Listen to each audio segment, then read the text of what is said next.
Hi everyone, and welcome back to the YouTube channel. Today is a great day for homesteading on the farm. By homesteading, it generally means things that go towards the home, the kitchen, and the family. So let me show you what we've got going on today. Now, as you know, we are kissing sweet September goodbye, and in Michigan, we are at our first frost date. It hasn't happened yet. So any rhubarb left here in the patch can be put up for the winter. I can juice it through a juicer, I can can it, I can make jellies, jams, I can put up some pie fillings, anything that we like. It has not been a great sunny year for strawberries. As you can see, it is wet, wet, wet, it's muddy, it's cold. So anticipation of these colder mornings, I leave myself some jobs. Instead of packing it all on during the busy schedule of haymaking, I do a little at a time, and sometimes jobs get started and put aside for a day like today. So a few weeks ago, I went through here and I trimmed up my berry patch. As you can see, this is all raspberries and blackberries. They are going wild. I cut these raspberries and blackberries back so hard. I knew I wasn't going to get any fruit from them this year, but as you can see, I've got a little bit of burdock growing. I wanted this area cleaned up. So when I swept out the barn loft and I did my other jobs, I went ahead and I put all that old hay and straw down here to help suppress some of the grass. I used to have garden area here, and no matter what I did, I could not keep the grass out of it. So anything left on the grapevines, it's time for it to come off. I went through the other day, I filled up a couple of 5-gallon buckets. I'm gonna go through now here this morning and get the rest before the hornets get busy, because you can see how I have grape drops on the ground. I am attracting all kinds of critters. So it's a great time of year to leave live traps out here at the far corner, because if this was left unmowed, I let it go a little bit, boy, we had all kinds of little critter paths through here.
grape juice to use at a later date, and we're going to use it for making jelly. So the reason for boiling it is to make sure that it's all clean and pasteurized, ready to go. And so when I'm ready to turn it into jelly, we can get our mason jars and our water bath canners out. We can make a lot of homemade jelly out of that. Thanks for watching, everybody. I hope you liked the video. If you're not already subscribed, remember to hit that subscription button. It doesn't cost you anything. Always remember that. Hit the notification bell and you'll know when the next video comes out. We'll see you next time. Bye-bye.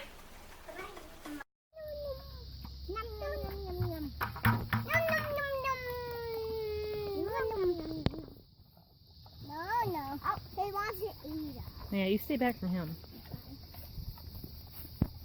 He wants to eat his snack. That's mustard. I want to give him to the Or clover. That's clover. Well, this is all the girl piggies. He didn't deserve that much to see his new cup. Yeah. Okay, piggies, you have Yeah.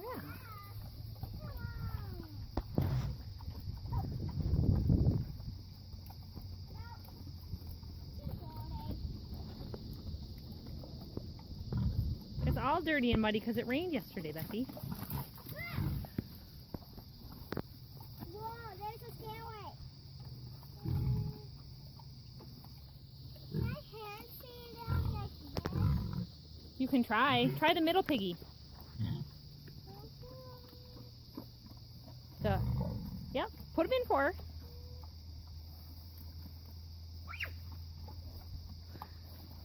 He likes it. It's clover. He likes it. Yeah. Get some stuff for them to eat. No, this is too muddy. There's no good dry spot to feed them right now. They gotta have their bowls. Yeah. Why didn't I just put it in there? Oh. I can't even see it. Yeah, that one's filled full of water. Mommy's got to drill a drain hole in it. Okay. Yeah.